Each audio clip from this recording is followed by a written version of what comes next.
My name is Edith Wilson, and I'd like to welcome everyone to the third session of the Critical Minerals webinar series hosted by the Society of Economic Geologists. Before we begin our discussion on advanced battery minerals today, we have a few bits of information to share with you from the Society. For those of you who are not yet members, we encourage you to investigate joining. The Society of Economic Geologists, the SEG, is an international scientific association, and our members hail from industry, academia, government institutions, creating a unique and diverse network of professionals. Member benefits include community connections, education, training, scholarly publishing, and conferences. And we also provide over $500,000 annually in student support and have over 100 student chapters in 33 countries. So if you're not already a member, please join. And the next slide, Deanne. If you are already a member, you can earn a reduction in your membership fees by encouraging others to join. So if you see someone or hear from someone on the participant list today that you know is not a member but should be one, reach out and refer a colleague and get a little bit of a discount on your own membership. More information on this program, as always, is available on our website at segweb.org. Next slide, please, Deanne. Today's most important announcement is that the SEG and the SEG Canada Foundation are super excited to invite everyone to register for the virtual component of the hybrid SEG 100 conference, a once-in-a-lifetime opportunity to celebrate a century of discovery with SEG. For the first time ever, our annual conference will be offered virtually with content on all the themes you see listed on the right, delivered through an engaging online platform that provides a balance between cutting-edge technical sessions and networking.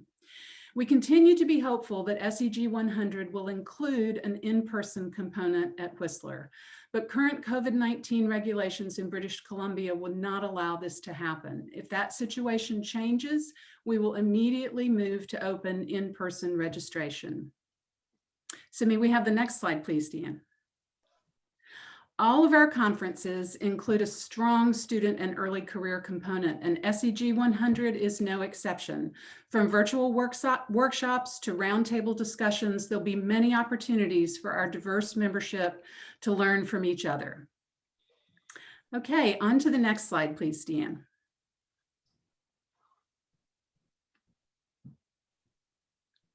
So welcome everyone as we now begin speaking of electrodes, using chemistry, mineralogy, crystallography to build better batteries. This is the third in our series on critical minerals for the energy transition, hosted by the Society of Economic Geologists, the SEG, an international scientific association devoted to advancing the science, discovery, and responsible development of mineral resources.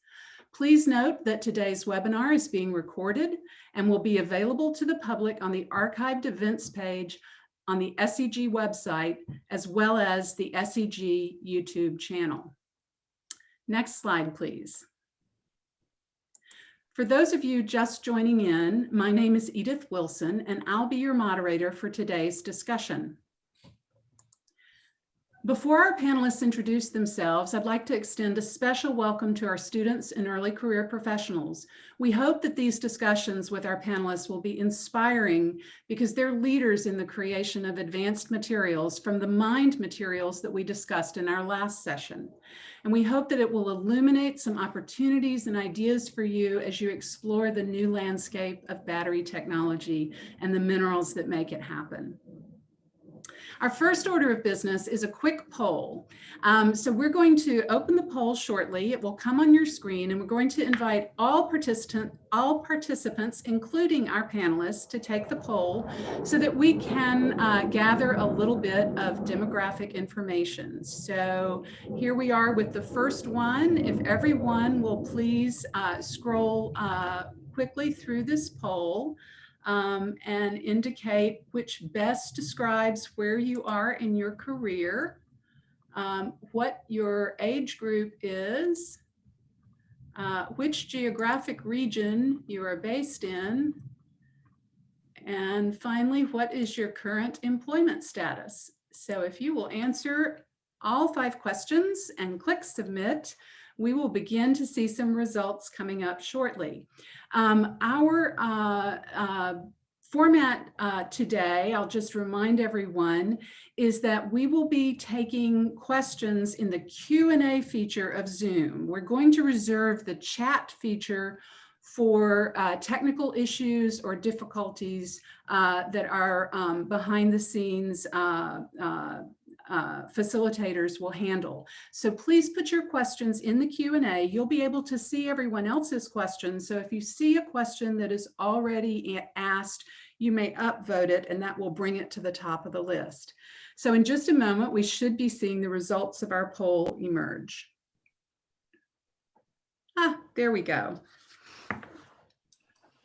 So, which best describes where you currently are in your career? And we have a nice bell curve, lots of industry professionals, a smattering of grad students, academia, government, other. Your age range, also a nice bell curve there with a big slug from 40 to 60. And folks from all over the globe. There's Australia hanging in there, welcome. And North America, South America, and a nice group from Europe. We're so glad to see you all. And our current employment status, lots of us are working, lots of students, some who are looking for employment, and a few retired folks. So we're glad to have you all on board. Again, welcome everyone. So I believe now we're ready for our next slide, please, Deanne.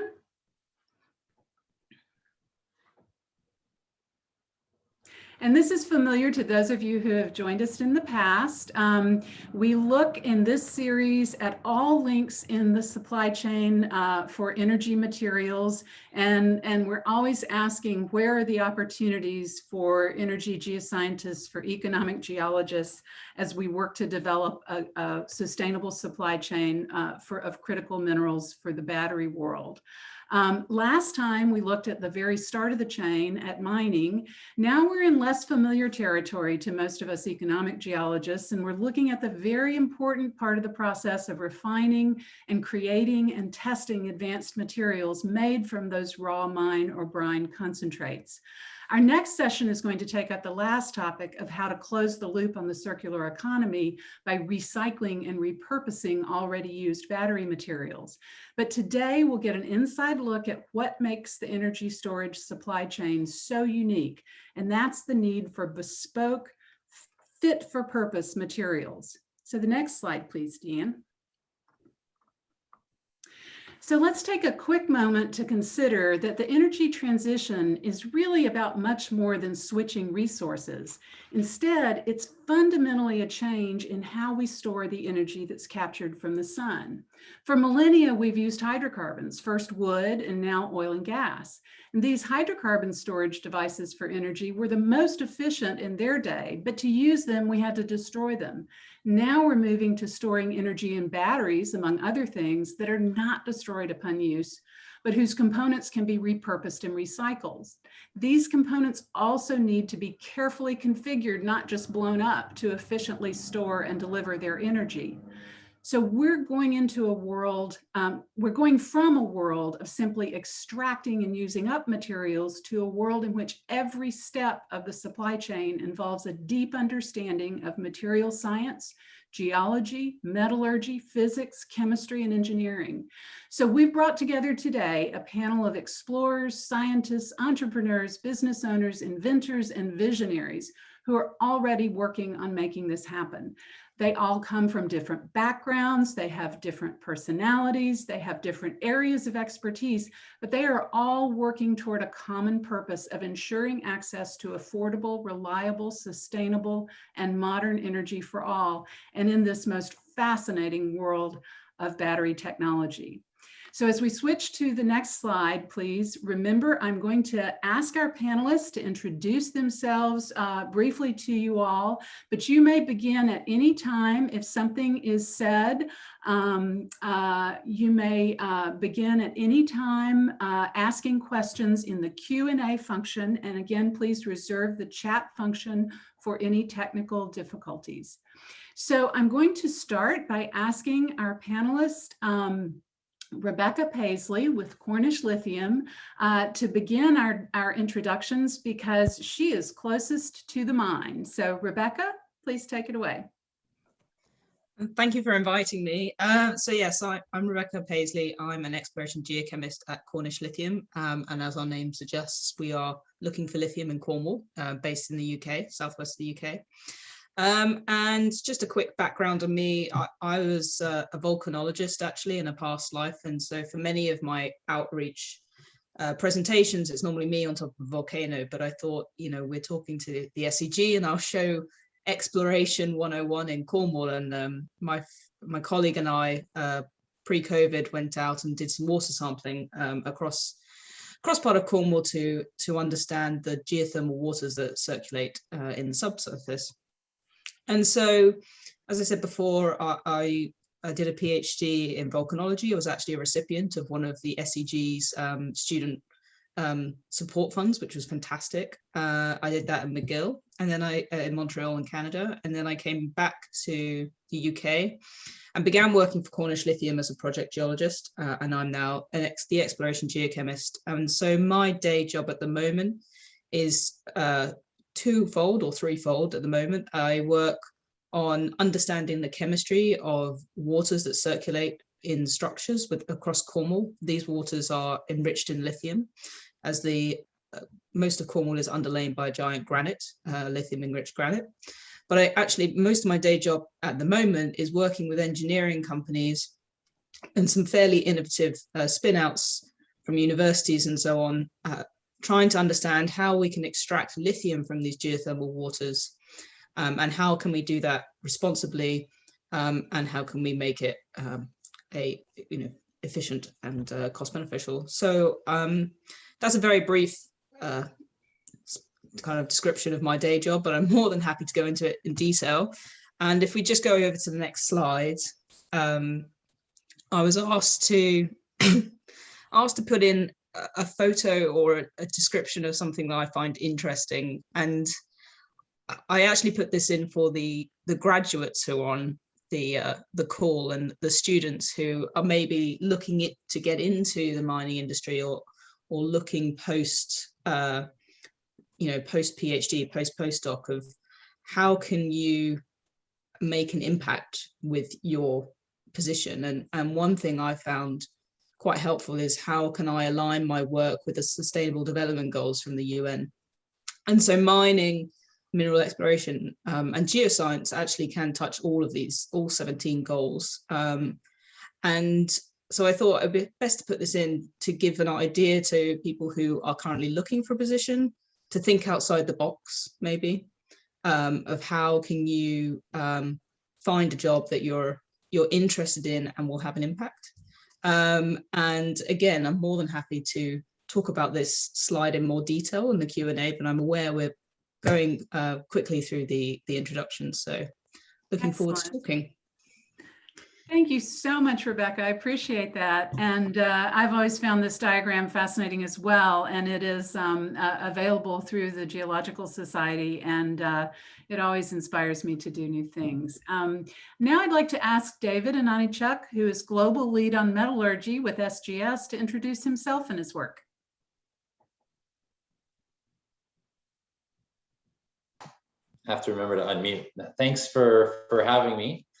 What's interesting about the mining industry in general is you really never know in your career where you're going to be. Things change, and I've been fortunate in my 25 years in the industry to have done a little bit of everything. I started actually in gold as a metallurgist. I also went to McGill, so Rebecca, so thanks for mentioning that. That's great. I went there too. And worked in Northern Ontario for a number of years in operations. And so that was a good foundation for me in terms of just, learning all the interesting parts of actually how things work. Working with, like I said, the underground team, working on in the mill, on the surface, and from that perspective. But I wanted to learn more. I wanted to learn, how we make money in the mining industry as well. And so I went and got my MBA, and it was, quite a good combination because it got me into the economics. Looking at more the strategy in terms of the global picture of what we do working with mining companies. And I was able to work with Newmont.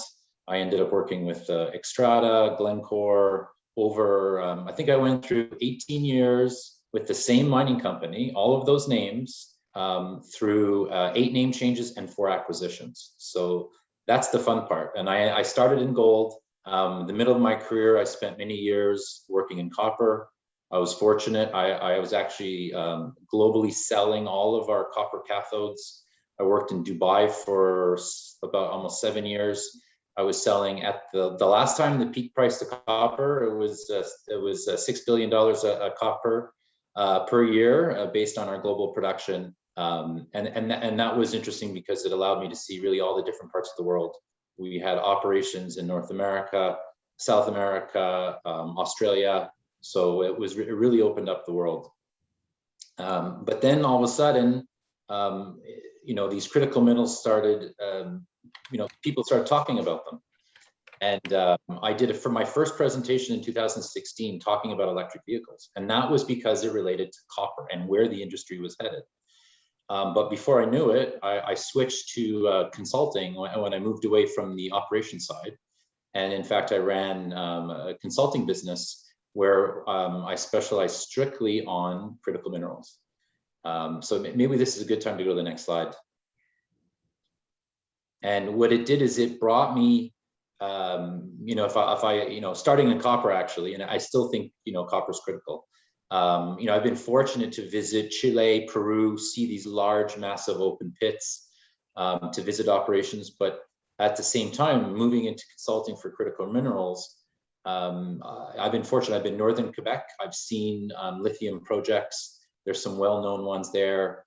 I've been to Finland and Sweden for vanadium projects, looking at extracting vanadium for some of their slag from iron ore projects. I've been on the ground in the DRC looking at copper and cobalt projects.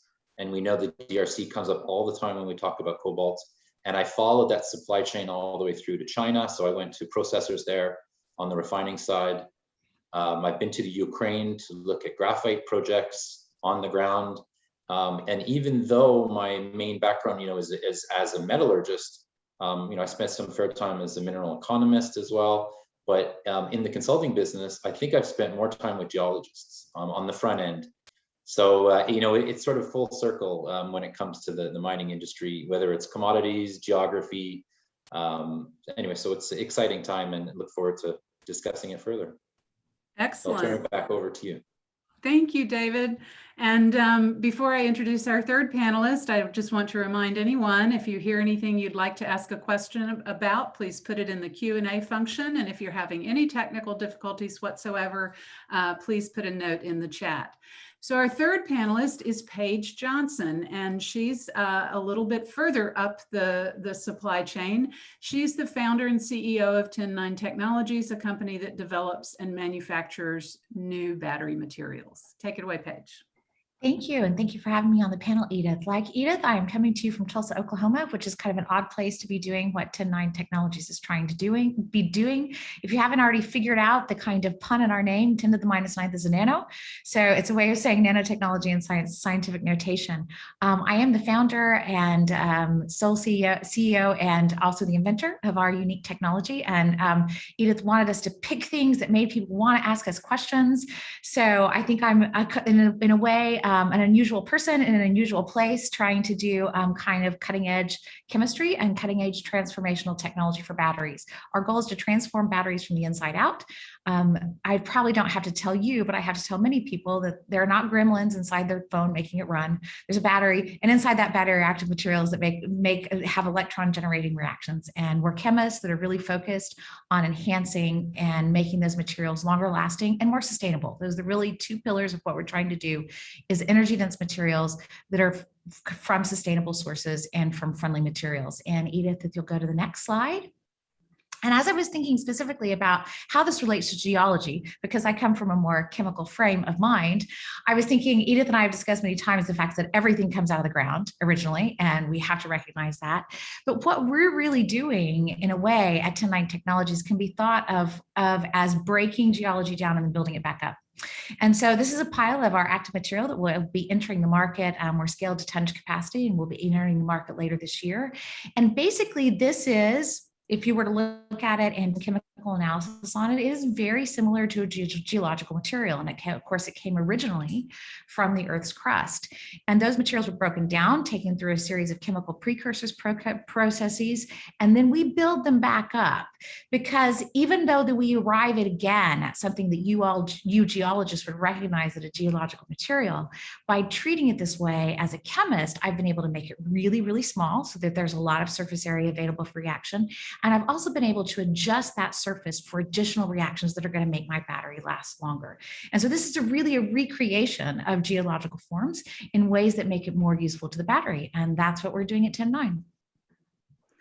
Excellent. Thank you, Paige. Yeah, and as you can see, this part of the critical minerals supply chain for battery technology involves everything from mining pieces, processing pieces, metallurgy, as well as chemical reconstruction. We all know about the common layered cathode that we have now with oxides, but there are some very smart folks among us creating new materials with new properties.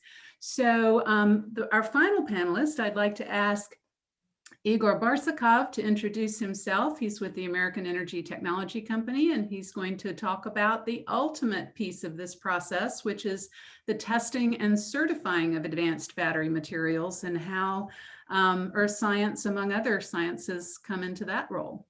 Over to you, Igor. Absolutely. Edith, thank you for introduction. And ladies and gentlemen, greetings from Chicago. I am that second guy from the left. Okay, next to me is Ed, my colleague, and we are standing at the booth of Defense Logistics Agency. I'm glad that David made a nice segue into my introduction, because you probably figured that, when he said that he visited Ukraine over a graphite project, this is where my Chicago accent is coming from.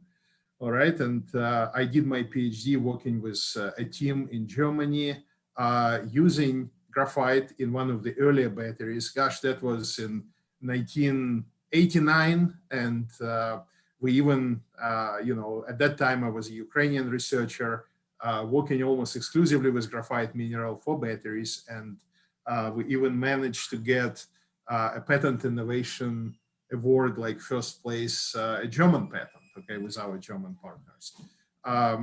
Then, looking back what I've done, right? I participated in Ukrainian revolution against Russia, after that, I went, I immigrated to the United States. That was some 20 some years ago. I worked for one of the largest graphite manufacturers in North America, one out of two, which controlled the market. And I had the pleasure of being exposed to a number of projects which take this mined mineral or synthetically produced material, in case of synthetic graphite, and taking it through every step of processing, starting anywhere from initial screening, sizing, and characterization, going into grinding, into shaping, obviously purification. With all of those technologies under my belt, it was logical for me to open a private business. It's just family-owned business. Me and my wife, also a PhD in material science, and we've been running this business ever since I parted ways with that graphite manufacturer. And it happened in 2009, right? So we have built an impressive lab first, then we built an impressive pilot plant, and now we've built and launched a production plant, and we are making battery graphites, specialty dispersions based on ultra-high purity graphite. We are purifying minerals in-house. We are spheronizing them. We are classifying them and We are making them to a point where it becomes a battery-ready material. So we are, supplying those materials to a number of battery companies. Just last week, we had a truckload shipment of one of our battery-grade graphite. So this is something, to reasonably be proud of. But also, we have small specialty lines of our own batteries, and we specifically work with Department of Defense. So some of our batteries, which you cannot buy in the store, but you can buy them through special permission through the buying commands at Department of Defense. You can see the applications for those batteries are posted, on the blister package. And for this rectangular battery, for example, our company has been named as success story #1 for the year of 2014 among all small businesses in the United States, which are working with DoD.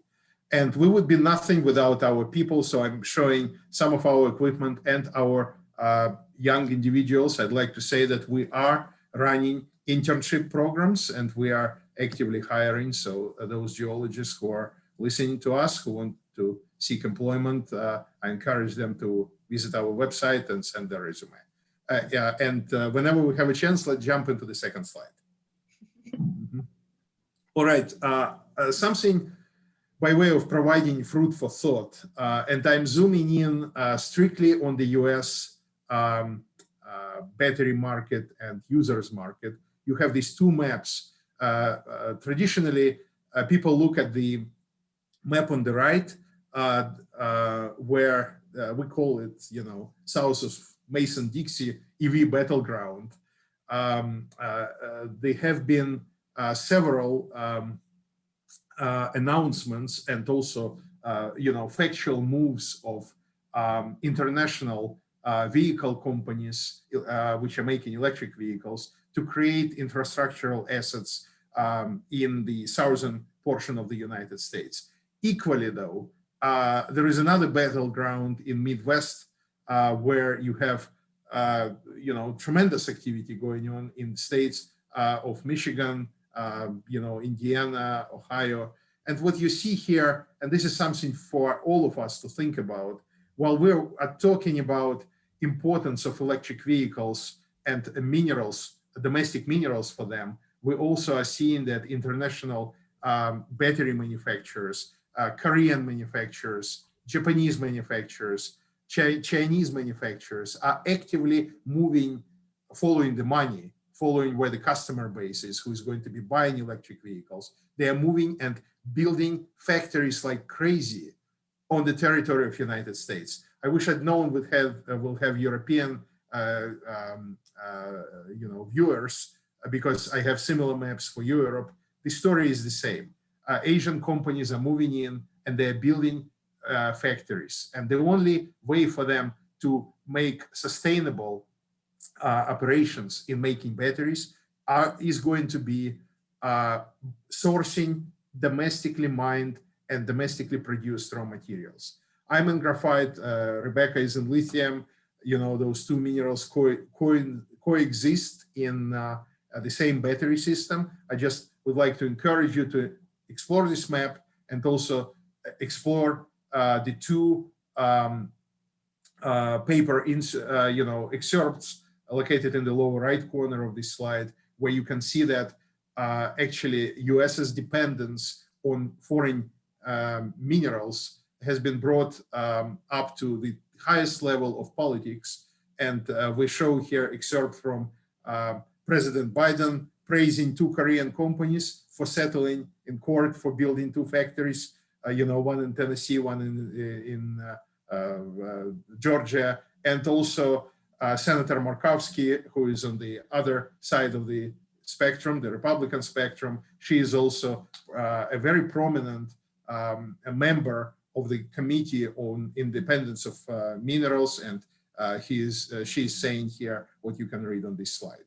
So yeah, and Idas, I don't know how much time I probably don't, right? It's okay. That's Hopefully- quite all right. You have perhaps, Igor, the piece of the puzzle that is maybe least familiar to most in our audience. So we're delighted to have you explain it in some detail. And I think what I'm going to do at this point, now that everyone knows a little bit about each of you, I'm going to go back to the start of the supply chain and work through the same order and ask you kind of a question that will expound on what you've just described.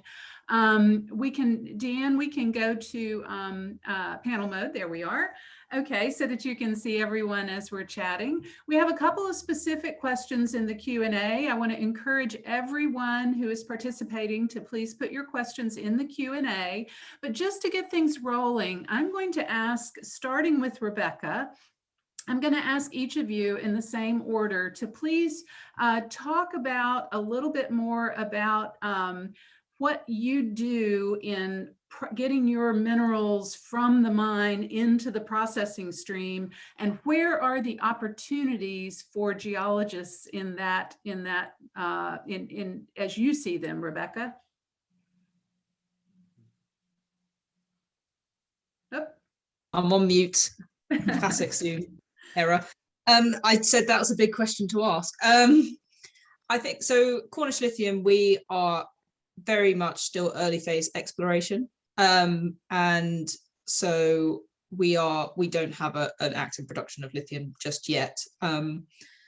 So I think as geoscientists and geologists in the UK and in Europe, it's all about first finding new deposits that haven't been explored. Cornwall has 4,000 years of mining history, largely for copper and tin, but the last mine in Cornwall closed in 1998, and the lithium battery was only commercialized in 1991. And so no one has looked at Cornwall with a 21st century critical minerals viewpoint, really.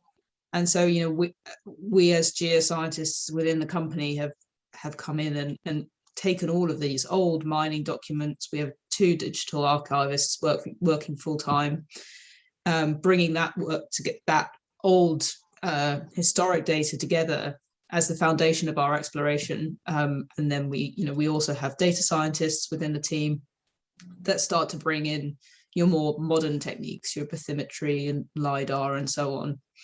And so, again, being a European, in the Europe, geographically at least, nation, we,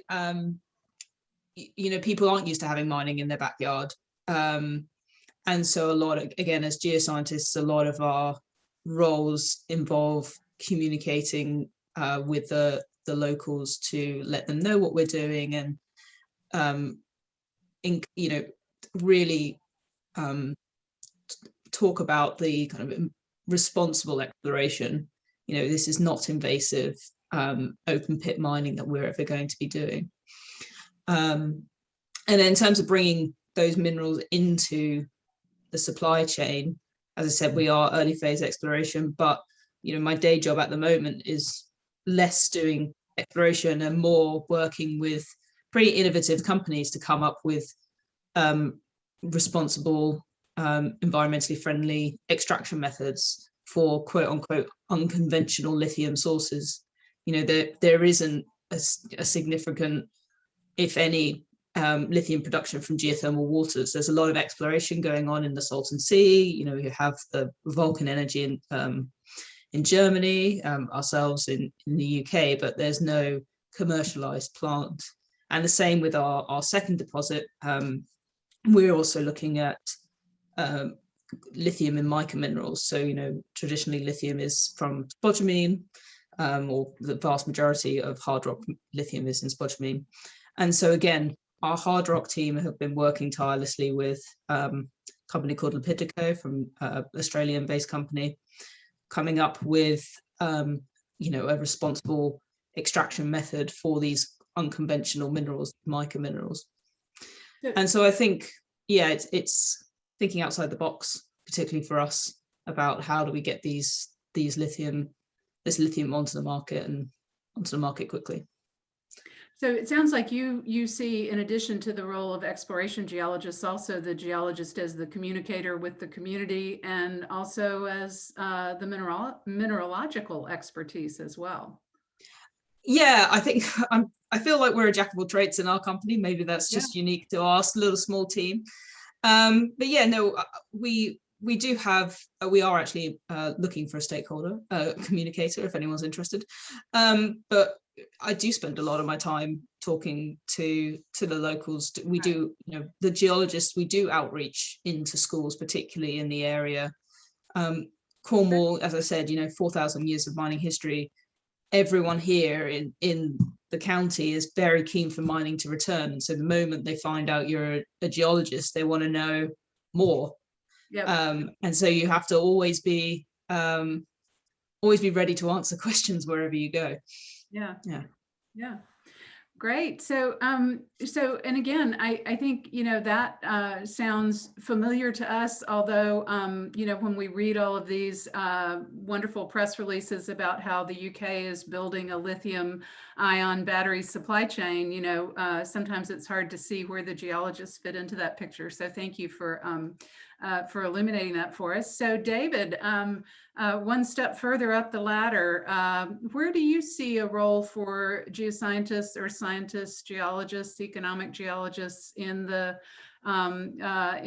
metallurgy processes, the processing stream for critical minerals?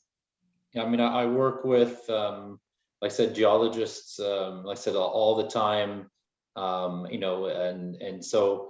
A company like SGS, for example, we've got 440 labs, analytical labs around the world on the, geochemistry side. We have 10 metallurgical facilities around the world doing test work, pilot plants. But as part of that, you have to do studies, right? You need to do resource estimation, as well as all those study phases. And that's where the geology, team comes in. And they have to work with both the mine engineers, because we have to convert those resources to reserves. You also on the due diligence side. So when you want to review projects, right? Investors are asking companies to go, vet those projects. And so, especially experienced geologists who are QPs, that's where they become very valuable in terms of being able to also, review projects. But the skill set is actually working with all those, like I said, across the board, working with mine engineers, working with metallurgists, and understanding projects. So it's important to broaden, people's horizon, and it doesn't have to be just one thing. They don't have to only be in the field. Economic modeling in project is important. So you need feedback across, and like I said, the whole project. So, for example, our senior geologist, he runs our global business for our consulting business, for both the resource estimation and study phase.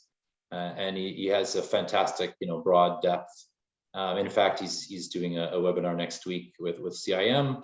And another interesting part is machine learning as well, using more tools to be more efficient in the field, right? If you're looking at exploration targets, trying to be, spending the dollars more effectively, and like I said, so that's what the webinar is actually next week, that our team will be speaking about. So it's very broad, and like I said in my intro, you never know where you will be in your career because things change. Mm-hmm. Unfortunately, with and it brings up more opportunities. So all these critical minerals, these are in some ways smaller. We look at supply and demand, they're smaller, but they're going to be growing phenomenally. Mm-hmm. In the next 5-10 years. You're going to need skilled people to develop projects at a very high quality, and maybe that's something we can talk about later, but I think that's a risk to the business. We need highly qualified people to carry out excellent project development. So anyways, I'll turn it over back to you. Great. I'm going to move to Paige and then to Igor. And Paige, I know your business is mostly steeped in chemistry, but what do you see just when you look at the nanoscale of even existing battery chemistry? Where do you see the need for earth science and geological skill sets? Well, I think one of the things that's interesting to me as I look broadly across the battery space and trends in it is that I think what we consider right now the basket of geological materials or precursors that come from mine sources that are in the battery material supply chain is going to continue to diversify. So that basket is going to change, and there's going to be new studies and new mines and new patterns of extraction that come from the entry of new materials into the marketplace. And of course, we hope that one of those will be ours. You know, when we enter the marketplace, we will be entering it from a material position, the position of a material, an element in the periodic table that is not currently considered an important part of the battery material supply chain, right? So that's going to change all of those fundamental economic analyses. And even though we're one click in, so, you know, we're buying precursors that are made from a mine source, right? So we're not buying from the mine, we're buying one step in at the chemical precursor stage. Still, I think as a modern and forward-thinking company, we're really concerned about the ethics of our supply chain all the way back to the mine. And so that was something that we investigated at a very early stage, as you know, Edith. That's kind of when we brought Edith into the frame of working with us, is that even though all we were doing at this point and all we're still doing is buying from big worldwide chemical supply houses, I wanted to know that I was going to be able to obtain these materials ethically. You know, as I start looking at projections of entering the battery material space, which runs in the hundreds of thousands of tons, right? So there's for me, the assurance that I have an ethical way to obtain my precursor materials, and that's not going to violate not just my personal ethics, but my arguments about sustainability, you know, in the battery space. And I have to understand that. And also not only on the ethical side, you know, we're a non-cobalt containing material.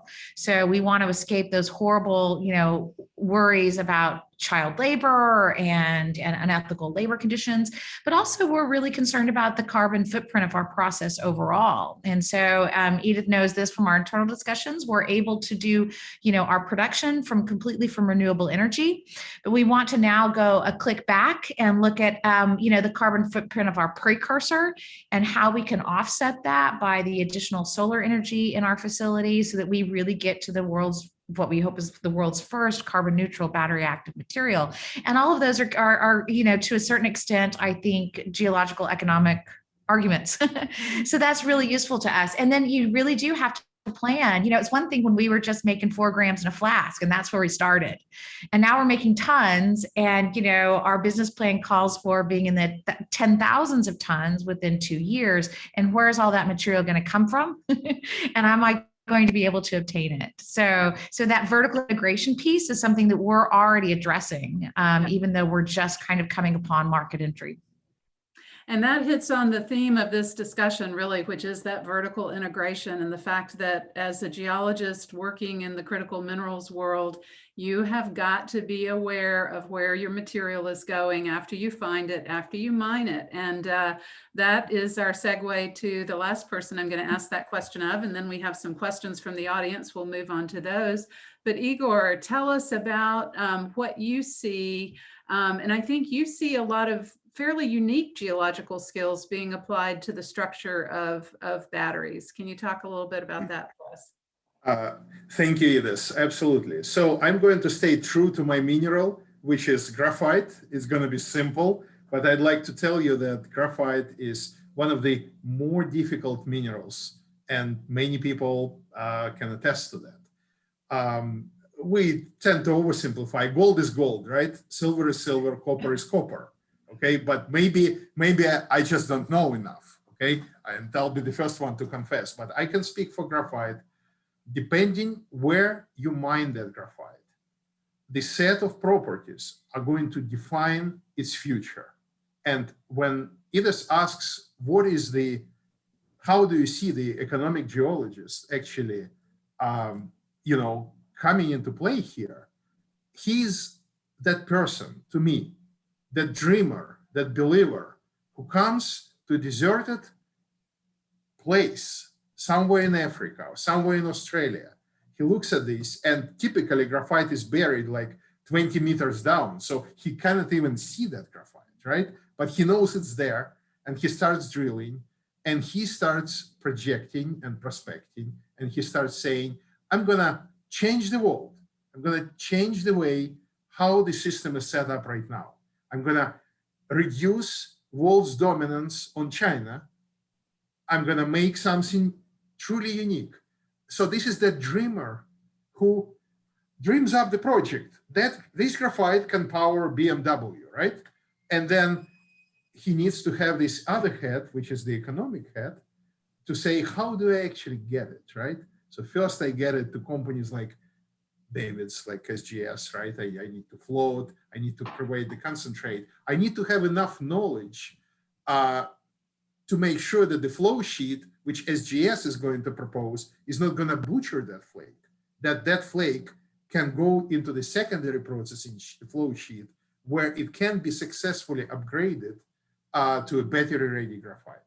And then I want to put it in batteries and do the work like people would do at our place, and then introduce it to live customers, to Duracells of the world, to Panasonics of the world, and to actually make it happen. But without that first foundation block, without that dreamer who is standing up on a deserted rock in wilderness, nothing is going to happen. I love that. I love that, Igor. I do want to ask you, before we move on to the next question, though, what are the geologists that are working in your lab doing? Well, okay, so the geologists are very closely integrated into the engineering processes. So we provide engineering, we develop processing flow sheets. And if you look at SGS, who are doing majority of what they're doing are the primary processing. When you get graphite bearing rock, and then you convert it into the concentrate. And I cannot speak for David, let him chime in. But then we take that concentrate and we process it into battery-ready material or into coatings, or we make synthetic diamonds. So we make a variety of things, right? But the idea is you start from the concentrate, oftentimes received from SGS Lakefield, okay? And then taking it further, all the way in the hands of Duracells of the world. And so geologists there are critically important to participate in the development of the flow sheet for the upgrading of facility, for selecting equipment, working with engineers. That's what. So there you're looking more at the micro scale than the macro scale. Yeah. That's correct. Yes. Okay. Mm-hmm. Okay, well, that's wonderful. I'm glad that we had that opportunity to sort of look a little more deeply into where our science fits into this entire chain. And now I'd like to move to a question from the audience that refers to a paper in Nature that looks at solid state electrolytes sandwiched between two more stable electrolytes to limit lithium dendrite penetration of the anode to degrade it. Now, our questioner finds this fascinating, and he wonders what other techniques or cell designs are you looking at that are going to really have an impact on the future? So another way of asking this question is, what's going to surprise us? What are the crazy things that are happening in the battery tech world on that mineralogical scale that we all love looking at in the microscope? What's going to happen?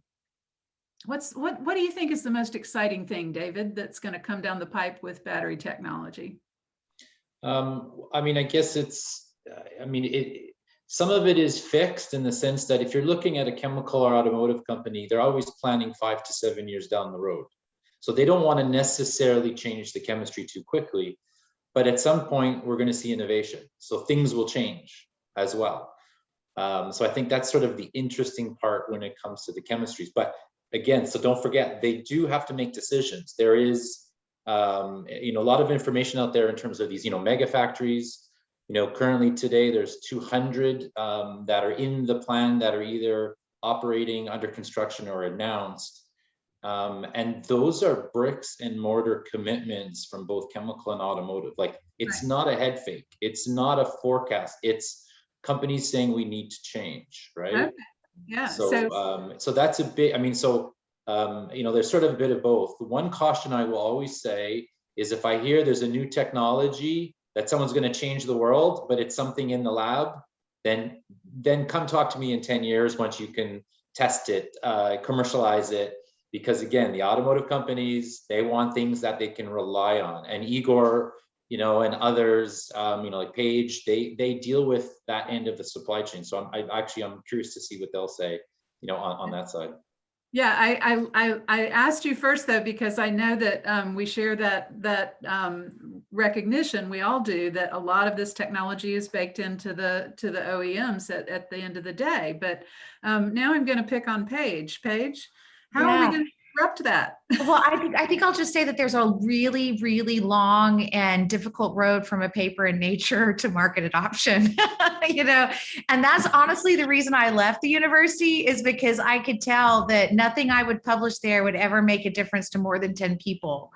And yet I felt like I knew some things about science that had a chance to do good in the world.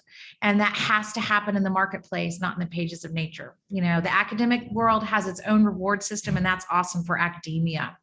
So we even had some founding principles of the company when I started that reflected that. And one was that we would only use scalable manufacturing methods. So I had worked at the university on sputtered RF magnetron sputtered systems. This is not a technology that scales, And so we really intentionally, I said, we will not use any possible synthetic method that cannot be scaled to tonnage level. The other was that we would only work on in friendly portions of the periodic table. So I'm fundamentally uninterested in germanium. Just, full stop. I'm not interested in cobalt because it's toxic. Since our approach is surface science, which is a little different from a geological approach that's all about crystallography. The cool thing about surface science is you can take any material system and make it new again, right? By changing its surface. And that was really our direction. And so that was to work only in the friendly portions of the periodic table.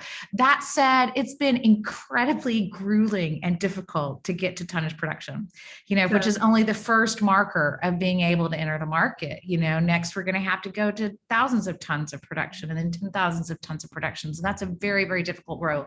So solid state, very real. Absolutely very real. One of the, I think 3 innovations that will affect how batteries work in our own life in the future. It's still a ways from commercialization, right? And so even the announcements of the automotive makers about adoption of solid state are pretty hopeful at this point. They're pretty hopeful. Nobody's really doing this at scale. And so that's the challenge. But the thing to remember about the battery is there's 3 ways you can affect it fundamentally, right? The cathode, the anode, or the electrolyte. And they're very smart, good people working on each of those areas. And then there's some people working on totally wacky new systems as well, for the generation and the kind of recyclable generation of electrons, right? In a rechargeable battery, essentially electrons are recycled, right? They go out, they come in, that sort of thing. And we're focused on the cathode side, but there's a lot of work both on the anode and the electrolyte side, and it will get there. But I think a lot of the EV announcements right now, even from the majors, are quite hopeful in tone. Yep, I hear you. So Igor, I'm going to ask you next, what do you think about solid state electrolytes, or what's the next new thing, be it a new design, a new material? What do you think? Yep. Well, I'll try to hold myself not to say too many things because I can talk for an hour, right? But let's put it in bullet points. Solid state is highly popular, overly advertised at the moment. I agree with Paige. It's not there yet. I'm giving it 10 years for full commercialization. Mm-hmm. I'd like to tell the audience that within the existing lithium-ion or other traditional battery types, there is a tendency of going finer, and finer. We can see that the goal, the spec of material changes over time because people need power. They're trying to squeeze a little bit more from the same cell size, right? The only way to get there is go smaller. And what we're hearing from Paige, if you take traditional mineral, if you decorate its surface with nanomaterial, maybe there is something there. We know there is something there. Okay. Thank you, Then, Igor. yeah, we know, right?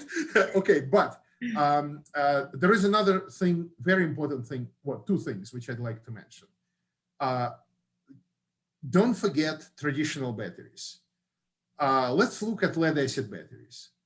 They effectively continue to resist to the invasion of lithium-ion in their traditional market niches, because there is quite a bit of innovation which is happening there on electrode level, and safety is there. They don't have the kind of Chicago lithium-ion battery fires, like they're still extinguishing it right now as we speak, you know, as this is going on, right? And another thing is fuel cells. I believe that we placed ourselves artificially into a bubble here in the United States, where we said future is going to be solid state and that's it. Other countries outside of United States are actively supporting the development of fuel cells. And you have Toyota, which is still working on, not still working, but they are working on a fuel cell powered vehicle. So because they went out of fashion here in the United States, it doesn't mean that European countries, Israel, they have tremendous advances in fuel cell technology. So I encourage people to look at those. Some very big surprises are coming very soon. Okay. Excellent. Wow, you summarized that without revealing anything, and with a very nice and elegant summary. I appreciate that. And Rebecca, now I'm going to ask you from the front end, what are you seeing? We've talked about it at the electron scale, but what about at the mineral scale? What sorts of new things are you seeing that might have an impact on battery technology development?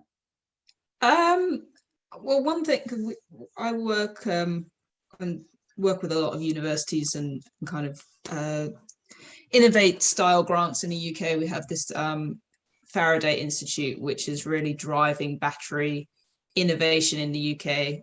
The government has realized that with the Brexit rules of origin, we need to make 60% of the battery in the UK to avoid export tariffs. And so the fate of the automotive industry in the UK is dependent on the UK being able to produce batteries within the next 9 years, which is a crazy timeline.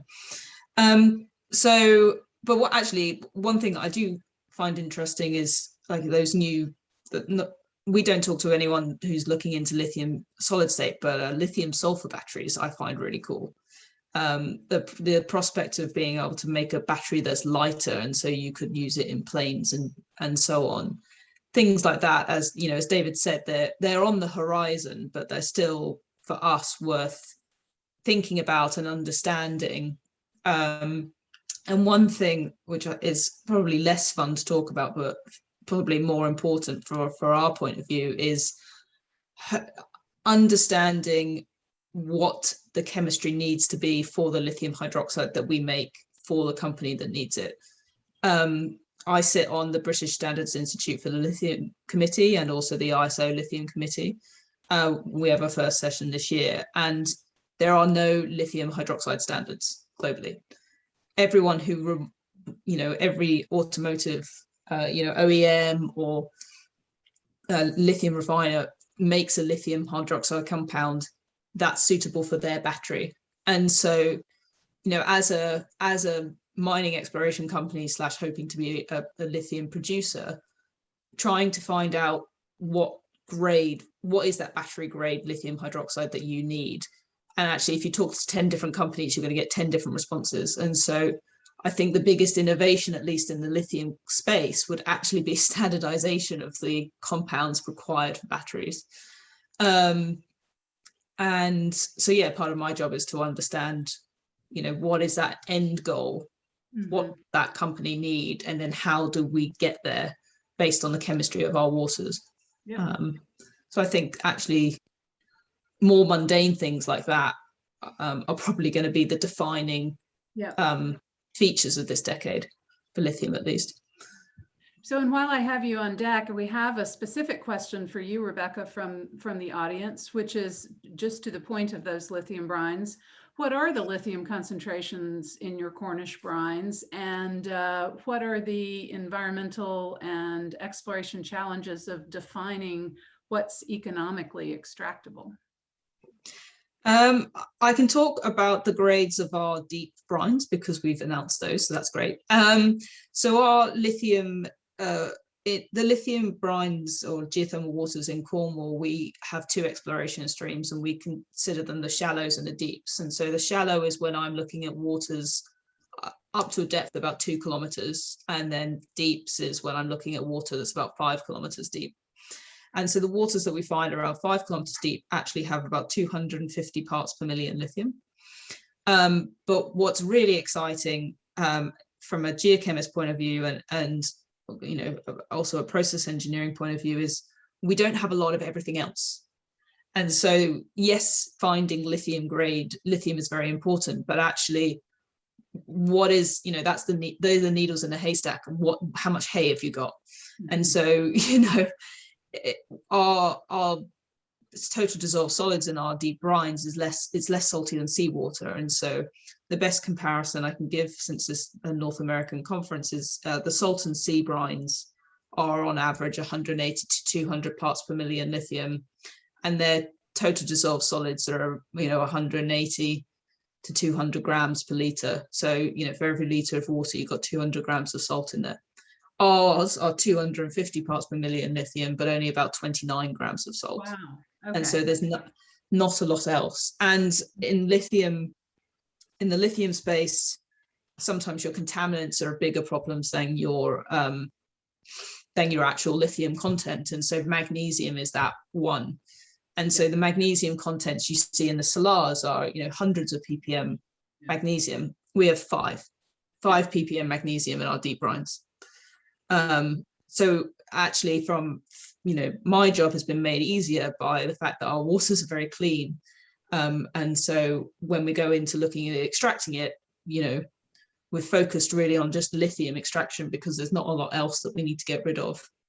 And then working with companies doing direct lithium extraction, you know, a lot of the companies that I've worked with, and we've done test work in the last 6 months, we've had 99% extraction and really, really high selectivity.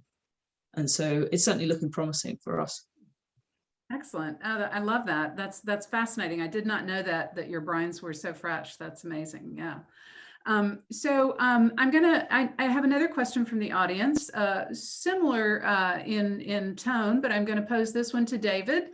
And this is from a geologist who is working with a vanadium redox battery company, looking for alternative sources of vanadium. So he or she is asking, does anyone have any experience or insight into the extraction of vanadium from secondary sources, like, for example, vanadium enriched refinery spent catalysts, pet coke cinder, anything?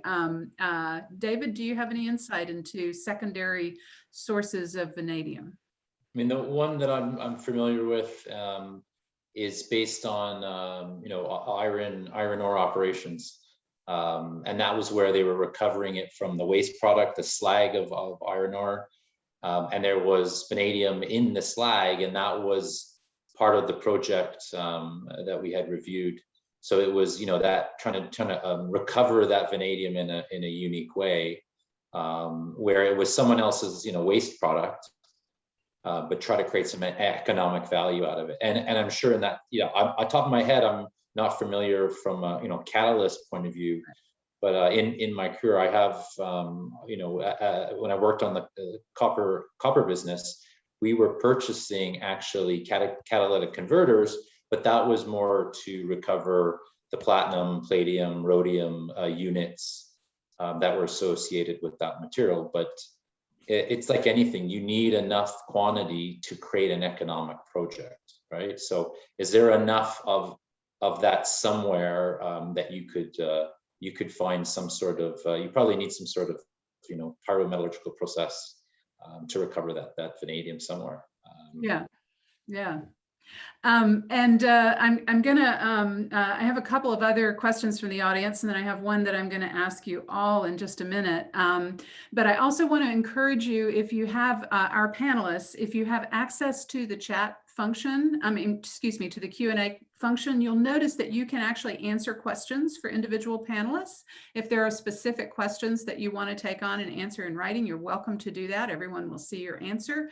But also I'll try to get to as many of them as I can. But there's one question I want to ask from the perspective of our entire range of career professionals from a wide variety of ages, career stages, and different disciplines or different sectors of our industry.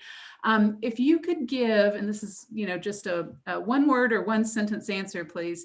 If you could give an economic geologist advice for one class or one new training course that they could take to prepare them for working in the battery supply chain of critical minerals, what would you recommend that someone either train themselves in or retrain themselves in? What particular aspect of geology, or anything else for that matter, would you recommend that a geologist interested in getting into the critical minerals supply chain should take?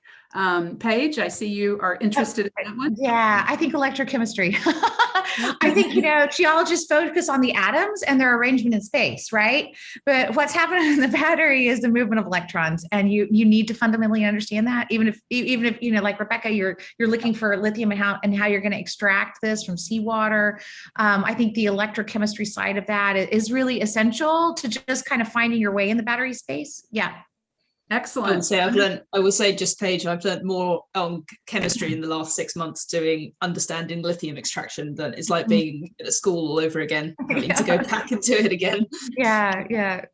And we are used to that in my former profession in the petroleum world. We had to be organic chemists to understand the things that impacted our geological accumulation of things. So, and Paige has certainly taught me that electrochemistry, understanding how those little electrons move, is really Gotta think about the electrons. So, about the electrons. Igor, if you could advise our range of geologists who are listening in, what one thing can we add to our bag of tricks that would help us in the battery supply chain?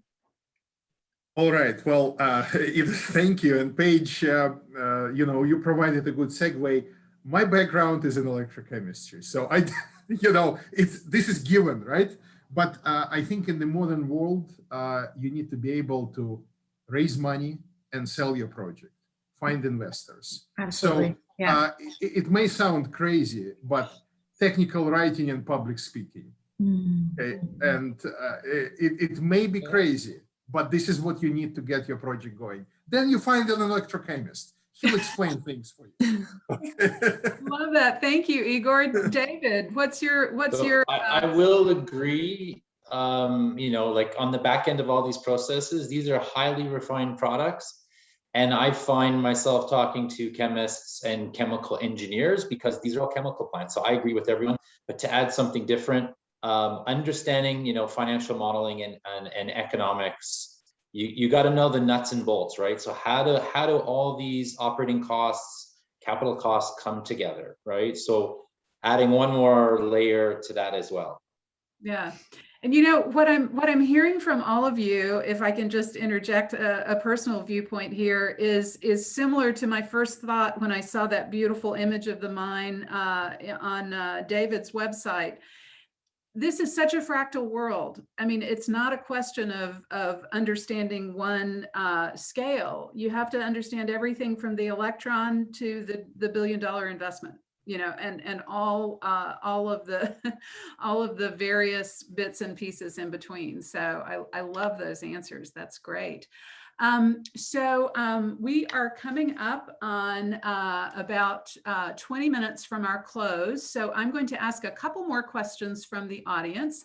I want to let you all know that we have, of course, shared your LinkedIn profiles with our participants. And I know that all of you are very responsive to inquiries. If anyone wants to reach out to one of our panelists in the future, their LinkedIn information is there, or simply get in touch with either me or Duncan or Deanne, and we will be happy to put you in touch with them. But I encourage you not only to ask additional questions here if we have time for them, but also to reach out independently. So I have a question that says, something we all know and appreciate full well, that China now produces more than 75% of the batteries for the world, 80%, something like that, 75, 80%. What can we do? And I'm going to make this a more global question. What can we do in other parts of the world to increase our market participation? The questioner asked specifically about North America, and at the same time be more sustainable. And I'm going to break the rule of being the moderator and saying, from my perspective, my answer would be snip those transportation lines, locate locally, bring those supply chains into one, mine cobalt in Africa, refine cobalt in Africa, build cathodes in Africa. But that's the obvious answer, but I'm curious from your great experience what you see as a way to diversify the battery market that today is very, very lopsided. So I'm going to ask Rebecca first. I think you've hit the nail on the head. It's capturing the value chain. What China has done very successfully is capture the value chain of, we're going to refine the material and then we're going to make the batteries. And if we're making the batteries and flooding the market, then we have that much the value chain. And so from the UK and Europe, there's no significant lithium production or lithium refining in Europe. Yet you think of all of the the big names in the automotive industry, BMW, Audi, VW. These are, a lot of them are German or European based and companies. And so in the UK, the government is now actively trying to capture that value chain from the top down. We make cars here, and so we now want gigafactories here. And if we want gigafactories here, we need cathode production and anode production here. Oh, wait, we need refining here. Oh, look, we can also mine lithium in the UK.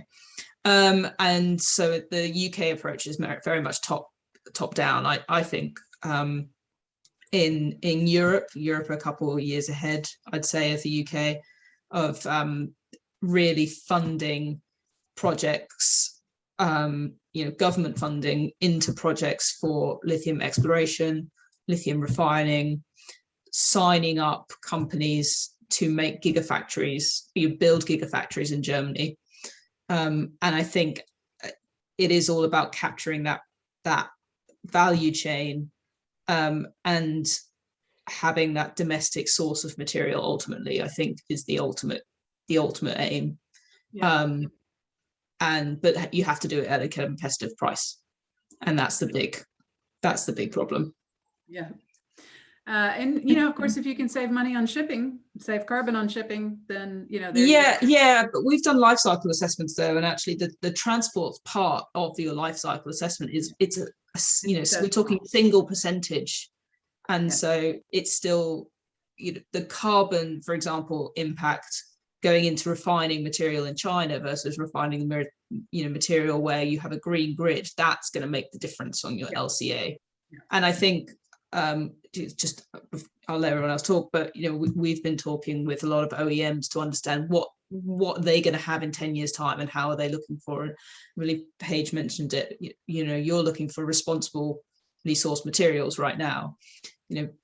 VW, one of the biggest car manufacturers in the world, have a sustainability group within their company. Their head of sustainability said that they will do life cycle assessments on all of their cars, and they want to give people a carbon neutral car or a clean carbon car. And And again, I think yes, everyone should aim to capture that value chain, but actually, ultimately, I think that will only happen if the people who are buying the materials, everyone who wants a car, actually wants a car that's green. Yep. Because right now there is a disconnect between people and the stuff that they own. And I think people are starting to get it, that we have to mine more stuff in order to make vehicles and make phones and all sorts. And people are like, well, actually, no, I don't want artisanal mined material in my car. And I think as more and more people wake up to that fact, that will help support the impetus to have domestic supply chains. Yep. So David, what about you? What do you think is going to help us diversify the market for batteries?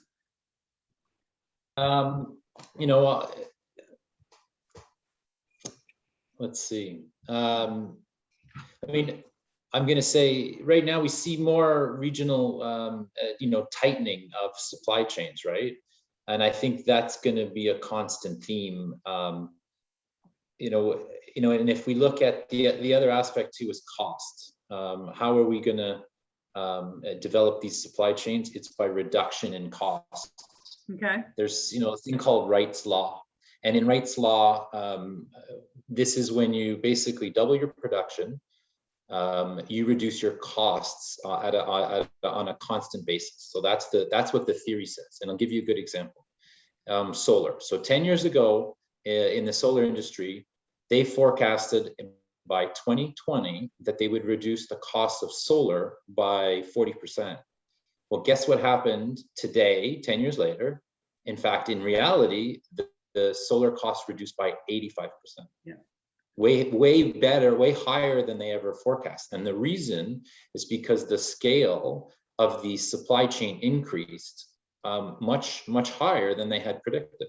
Yep. So if we're going back to and I'm going to answer it more as what makes more an efficient supply chain. Maybe that's a better way for me to answer this. Is we need scale, right? Yep. And I do think there will be regional competition because we see it. We see it in the EU Commission. These guys are out there. There's like every week there's a webinar with EU Commission on batteries. We see it in North America. We see alliances and partnerships forming. We see the executive actions that we're seeing in the different administrations saying, hey, we have to protect our supply chain. In the US, they came out with that the National Lithium-ion Battery Guidelines, how to protect the supply chain. But for me, it goes back to economics. What is going to make people want to switch? It's still, you need to reduce costs. You still have to do everything right. You still have to be, sustainable, and you have to do the whole life cycle assessment. But it's the economics still that are going to make this move the needle in a significant way. So I'm going to ask, I have another quick question, but I'm going to ask Paige and Igor to comment quickly on how to diversify the battery market. And I'm going to throw my quick fire word at you. Is blockchain part of that solution? Paige? I don't know much about blockchain, though I'm very interested in the idea. One of the things that a highly energetic system does is allow the battery to be smaller. And you can choose to increase the other components of whatever device you're powering, but you could also use that space to add something new.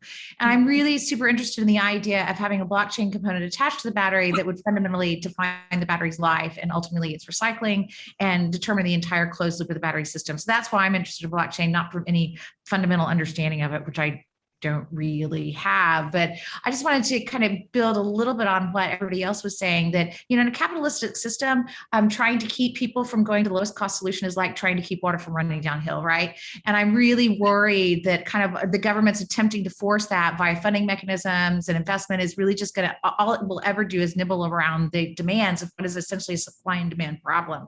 But that's only true as long as all batteries are basically equivalent, right? And then your only consideration is cost. The answer really really is material breakthroughs that make the performance of the batteries substantially different, and that's where we're working. And of course, it would be a domestic issue or domestic production. But I think the other thing that we have to consider in our thoughts about China is that how they welcome automation. In the Western economies, we tend to be afraid of automation because we feel like it takes jobs. In China, they welcome automation. And I've seen videos of the CATL factories running 24 hours in the dark, right? And unless we are able to change our attitude towards automation, we will never compete with that. Love that. Love that. Igor, just very quickly, 30 seconds. How can we diversify any new ideas on diversifying our market for batteries? All right. I think I have a recipe, and my recipe is based on small business mentality, but I would like to encourage the viewers to consider it from the small company perspective. Forget about global large projects. Get small wins. Find projects where you can actually create your own supply chain with a budget of $2 million, $5 million, because to build a deposit in the Western Hemisphere oftentimes it requires $200 million. And this has been the stumbling block. You cannot raise $200 million, but you can raise like that $5 million. See if you can approach your market from the micro niche marketing or niche marketing. Start with small clients. You will be too small for China to look at you, but you will build your competency on a small project, and then nobody can stop you after that. Got it. Got it. Okay. I have one last question that I'm going to ask, and I'm not going to ask for an answer because this question really beautifully sets up our next discussion. And this question is from one of our first panelists on the mining side, from Murray Hitzman. Are any of your companies working with regulators to encourage manufacturing design to allow potentially more efficient and economic recovery and recycling of battery metals? And I'm going to ask you each for a one-sentence answer, and then we'll go around with closing remarks. But I will also say, tune in later for our battery recycling one. Paige, I'm going to start with you. I will say yes. The new materials that we're working on have the ability to participate in a fully closed loop system. They can come from recycled streams and be themselves recycled. Yep. And so we're not working with regulators. Not working with regulators. Okay. No, no on that part. Rebecca? We are actively working with companies who do lithium recycling of batteries to understand how we can incorporate that into lithium hydroxide production from our hard rock or our geothermal streams. So how can you at one point combine your battery recycling and raw material lithium production to form a single compound? Is there a step that can be combined? So we are trying to understand that space. Okay. And on a regulator point of view, we're actively pushing government at all levels just to talk about lithium. Okay, great. Inclusively. Okay, I'm pushing us toward the end here. I apologize for stepping on you. David, a sentence or two. Are you working on recycling? Yeah, absolutely. In the work that we do, we work with a lot of different companies that are doing research on recycling at all different parts of the supply chain and a number of different commodities, not even just the critical minerals. So yes, absolutely. Great. Okay, what we're going to do at this point, we're 5 minutes from close. I'm going to ask for a minute from each of you. Any closing remarks, anything you haven't imparted in wisdom? And I'm going to start with our friend Igor and work down the supply chain to the other end. So Igor, please, I know that you have an obligation in a minute, so your last word. Sounds good. First of all, it was a pleasure to participate in this webinar, and Edith and everyone on the organizing team, thank you very much. Anybody can feel free to contact us. I would like to leave you with a couple things here. Those of you who are in the United States graduating, try to think globally, be prepared to do international business, be prepared to travel. There is no harm in having foreign customers, and really look out for opportunities. They're coming not just from the United States. There are many opportunities around us. And also, one last thing is you cannot possibly study electrochemistry, so find an electrochemist, or for that matter, find a technical person. You can be great economist, great geologist, find a partner, and in a partnership, you'll grow like never before. Thank you, Igor. And I'm going to go next to Paige for your final closing remarks. Yeah, my encouragement to people is just always to think differently. Challenge the expectations, challenge the assumptions in the area you're working in. Don't be afraid to be contrarian against accepted thought, and do great science. And in the end, I think hard as the entrepreneurial pathway is, I think great science wins. Excellent. Thank you. David.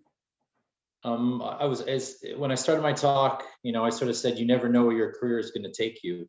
And whether, you started your career in oil and gas or in precious metals, things change. And that's what's so exciting about all these critical minerals, because they're developing in front of us. Projects are popping up, and they're going to need highly qualified people to work on those projects. And at some point, you sort of do the first project in a critical mineral, and then you build steam and you start doing more, and the next thing you know, you're an expert in it, because it all came from somewhere else. I started in precious metals and gold, right? Yeah. But now, like I said, I do a little bit of everything, base Yeah. metals and critical minerals. So I think it's being open in our careers to change. Excellent. Okay, so Rebecca, since I put you on the spot and made you first to introduce yourself, I'm going to give you the final word, and then I'll wrap up with a few comments. I think everything I wanted to say has already been said. I'm very new to the industry. I've only been in mining for less than 2 years, so I'm definitely early career. And what I've learned in the last 2 years is you need to diversify your understanding, and you need to understand things at the very fundamental level. If you understand the fundamentals of chemistry, you will understand the fluids in the ground, and you will understand how to extract them. You'll understand how batteries work. Yep. But you also need to understand the economics and understand how to market and sell yourself. And I also think that, as David said, it's thinking like that and thinking outside the box that is going to get the critical minerals out of the ground and to the consumers. And we need a lot of that in this decade. So more thinking outside the box, less sticking to conventional methods, I think will be necessary for the next decade. Excellent. I love leaving on that note. And I want to encourage those of you who had very specific questions that we didn't get to, please contact the panelists individually and ask them those questions, because I know they will all be very eager to respond. And if anyone needs LinkedIn information, it's again in the chat to everyone, or just feel free to reach out to me. I'm on in the SEG membership directory as well. So I think we're ready for our concluding slides, please, Deanne. So I just want to leave you with a few upcoming opportunities with SEG. The first is an opportunity to listen and interact with our world-class traveling lecturers, Mike Robertson, Julia Rowland, and Ross Sherlock. These are free and open to the public. It's a really great opportunity. Of course, our SEG 100 conference is coming up. We've already talked about that. And there are also 2 wonderful courses. You can choose an introductory 2 half-day class in that looks at introductory concepts of mineral resources within modern society, the formation of deposits, the process of discovery, how mineral resources are evaluated to become economically important mines, led by Bill Chavez and Roberto Javier. You can also choose to take a deep dive into exploration decision making with a 2-day course, an awesome opportunity to learn about the economic side of project management from world experts Mike Doggett and Ken Lee. And our final slide I want to use to take the last minute of our time together to thank you, everyone who has attended, all of our members, especially those of you who are not members, please consider joining. And an additional thanks to our fantastic panelists, David Anichuk, Igor Barsakov, Paige Johnson, and Rebecca Paisley. Please, as you can see, there's a lot of interest in what happens in the next phase of the supply chain in recycling. So join us for the circular economy, building a resilient supply chain by planning for reuse and recycling. And that will be on Thursday, December 2nd. So a few months from now. As always, there's plenty more information on our SEG website at segweb.org. And the final thing I would like to do is to just say thank you all for coming. And please, as you sign out, be sure to fill in the feedback survey and provide any feedback for making these discussions even more encompassing and far-reaching and interesting than they have been already. Let us know any topics you'd like for us to have in this sort of series. So again, thank you all for attending. We'll say goodbye and hope you all have a wonderful weekend.